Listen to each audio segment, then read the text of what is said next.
এটা হলো সিমলার সব থেকে বড় হনুমানজির স্ট্যাচু। তারপরেই দেখলাম বালকনাথ টেম্পল। আসুন আবার ঘুরে আসি গ্রিন ভ্যালিতে, যেটা পত্রাতু ভ্যালির মতো দেখতে। তার পরপরই চলে গেলাম হাকুর মাতার টেম্পেলে। তাছাড়াও গেলাম টেন্নি জুবেল লেকে।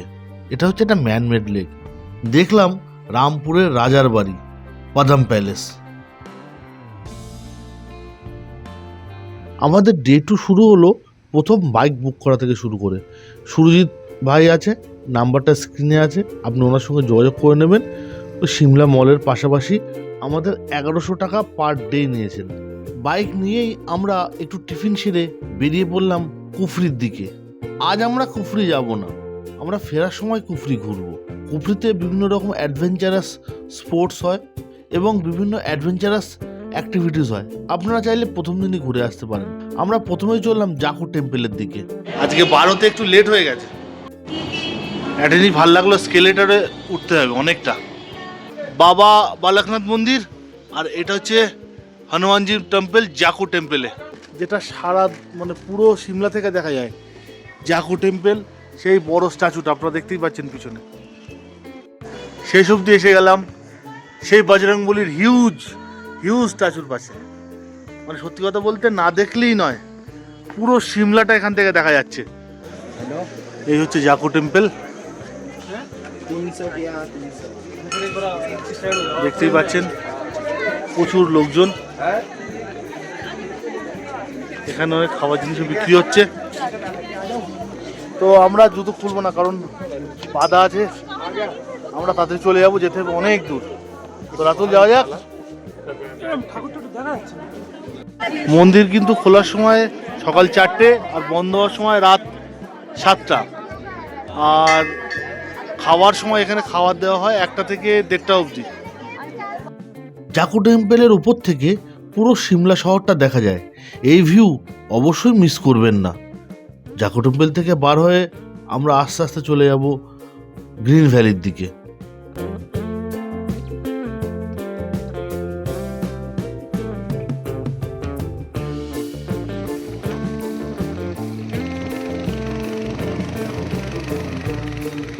অবশেষে পৌঁছে গেলাম আমরা গ্রিন ভ্যালিতে।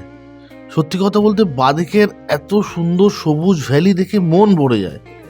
আসলে পুরো রাস্তাটাই তো সুন্দর। এর মধ্যেও গ্রিন ভ্যালি তার সৌন্দর্যে একটা অন্যরকম মাত্রা যোগ করেছে। আর যারা আমাদের মতো বাইকে চড়ে ঘোরেন তাদের জন্য তো অপূর্ব দৃশ্য। গ্রিন ভ্যালির মনোমুগ্ধ পরিবেশ উপভোগ করতে করতেই আমরা চললাম পরের ডেস্টিনেশনের দিকে, হাকু মাতার টেম্পল বা হাকু ফায়ার টেম্পল। তো সেসব দিয়ে এখানে থামলাম। যদি একটু ওই পারে যাওয়া যায়, আমরা যাচ্ছি হাকুর টেম্পলে। হাকুর টেম্পলটা একদম অন্য দিকে, সেই জন্য একটু লেট হচ্ছে। উল্টো দিকে সিনেটিক বিউটিটাই অন্যরকম। তো হাকুর টেম্পলে যাচ্ছি, ব্যাস আর 14 কিলোমিটার বাকি। হাটু মন্দির। একটা কথা বলি, ওয়ার্ল্ডে অনলি 4টে ফায়ার টেম্পল আছে। কাজাকিস্তানের যে ফায়ার টেম্পল হাটুর মন্দির, আর মানখিমের ফায়ার টেম্পল, আর মুক্তিনাথের ফায়ার টেম্পল নেপালের। তো আমি নেপাল গেছি, মানখিমের টেম্পলে গেছি। যদি একটা লাইন ড্র করি তাহলে ফায়ার টেম্পলগুলো একই স্ট্রেট লাইনে থাকে। এই হাটুর টেম্পল, মানখিমের টেম্পল, নেপালের মুক্তিনাথ, কাজাকিস্তানের ফায়ার টেম্পল, এই সেই বিখ্যাত টেম্পল। অপূর্ব। হাটু টেম্পলের এখান থেকে কিন্তু কিন্নর কৈলাস রেঞ্জটা দেখা যায়, দেখতে পাচ্ছেন। আমাদের কম দামি ক্যামেরায় কৈলাস কিন্নর রেঞ্জটা ভালো করে উঠছে না, নইলে হয়তো স্পষ্টভাবে বোঝা যেত। এই যে হাটু মন্দির, সামনে আছে ভিউ পয়েন্ট, যেখান থেকে কৈলাস রেঞ্জটা পুরো দেখা যায়। একটু কেয়ারফুল, পাটা হড়কে গেলেই মোটামুটি আশা করা যায় এই জন্মের মতো যত যন্ত্রণা ঘুচে যাবে। আমি রাতুলকে বলবো, রাতুল একটু কেয়ারফুল। অপূর্ব লাগছে কৈলাস রেঞ্জ। তো দেখেই বুঝতে পারছি আমরা 11,152 ফিট হাইটে আছি।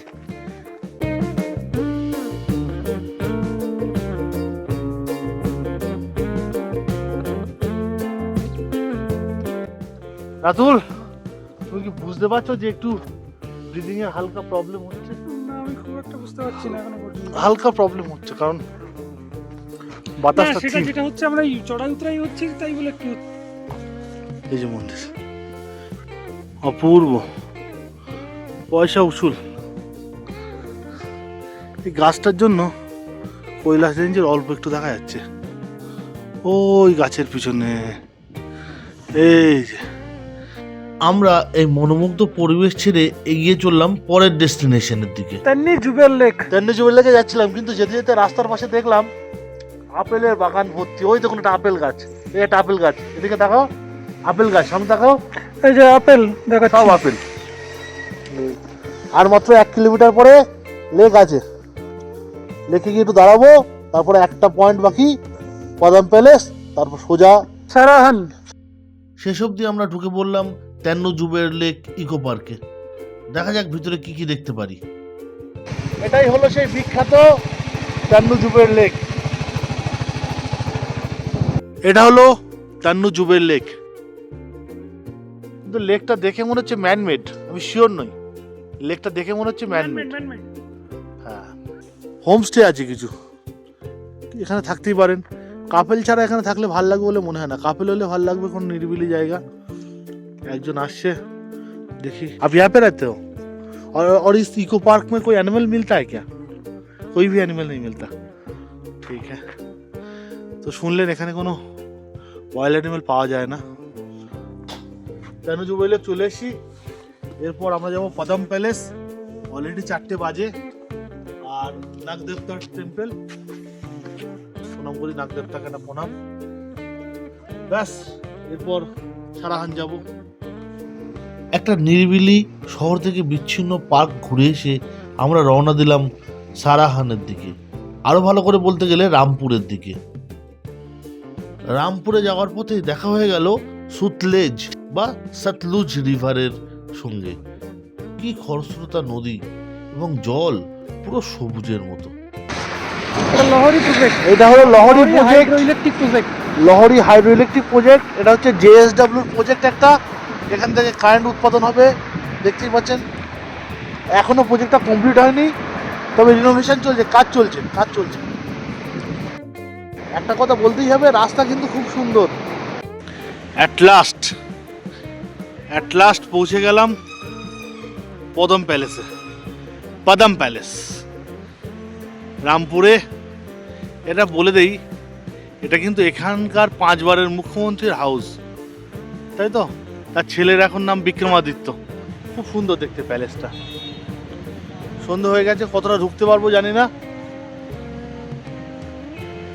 পাহাড়ের একদম বুকে, খুব সুন্দর। সেই নেপালের রাজার কথা মনে পড়ে যাচ্ছে। এটা হচ্ছে 400 বছরের পুরনো একটা হোটেল, কিন্তু এটা হচ্ছে রাজা পদম সিং এর ছিল। তার ছেলে 10 বারের মুখ্যমন্ত্রী বীরভদ্র সিং, পরের ছেলের নাম তো বললাম বিক্রমাদিত্য সিং। তো বললো এর ভেতরে কিন্তু মুখ্যমন্ত্রী প্রধানমন্ত্রীরা আসে, বহু বছর পুরনো, 125 থেকে 30 বছর পুরনো। আর এই হোটেলটা বললো 400 বছরের পুরনো, শুধু আর্কিটেকচারটা পাল্টিয়েছে, ভেতরের গুলো একই আছে। রাজাদের ভেতরে রুমের ভেতরে যাওয়ার ইচ্ছা ছিল, কিন্তু অ্যালাউ নয়, নেপালের রাজার বাড়ির মতো। পদম প্যালেস দেখে এখন আমরা চলে যাব সারাহানে গিয়ে আবার ব্লগ বানাচ্ছি, কারণ এখনো অনেক দূর যেতে হবে, সারাহান যেতে হবে, কিছু খেতে হবে। তো এখানেই পদম প্যালেস শেষ। অবশ্যই আসবেন, দেখবেন। পদম প্যালেসে থাকার ব্যবস্থা থাকলে অবশ্যই এই রাতটা পদম প্যালেসেই কাটাতাম। রাজার বাড়ি কাটাতে কার না ইচ্ছা করে বলুন তো? কিন্তু ব্যবস্থা যখন নেই, আমাদের সারাহান ফিরতে হবে। আর ফিরতে যখন হবে, তাড়াতাড়ি ফিরতে হবে, কারণ সন্ধে হয়ে যাচ্ছে।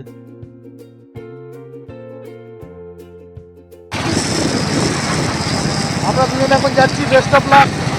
সামনে গাড়ি, বেস্ট অফ লাক।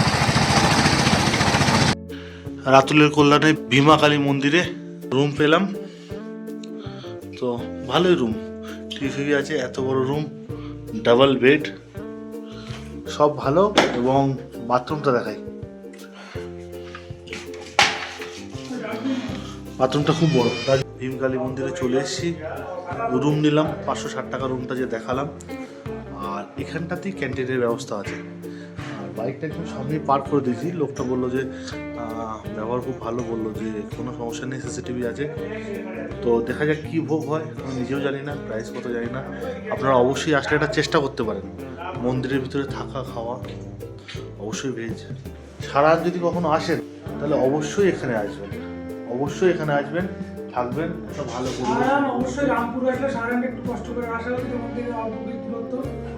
আর সবথেকে বড় কথা, এখানে আসার পরে একটা আলাদা অনুভূতি হবে। তোমরা মন্দিরে থাকছেন, মন্দিরের রেস্টুরেন্টে থাকছেন, আর খুবই অল্প একটা মানে জাস্ট একটা সামান্য মূল্যে এই টাকায় সামান্য মূল্যে দুজনের মতো রুম, সুন্দর রুম, কত সুন্দর স্পেশিয়াস বাথরুম, আর এখানে তো খাওয়ার ব্যবস্থাও আছে। দেখা যাক পরিবেশটাই অন্যরকম, খুব সুন্দর, খুব সুন্দর। মন ভরে যাবে। খেয়ে খাওয়ার টেবিলে বলছি কি খেলাম, মসুরির ডাল আছে, আলু সয়াবিনের তরকারি আর ভাত আছে, রুটি ছিল তো রাতে ভাত চাইলো। এখানে সব আছে, সব কিছু কিনে খেতে পারেন। খুব সুন্দর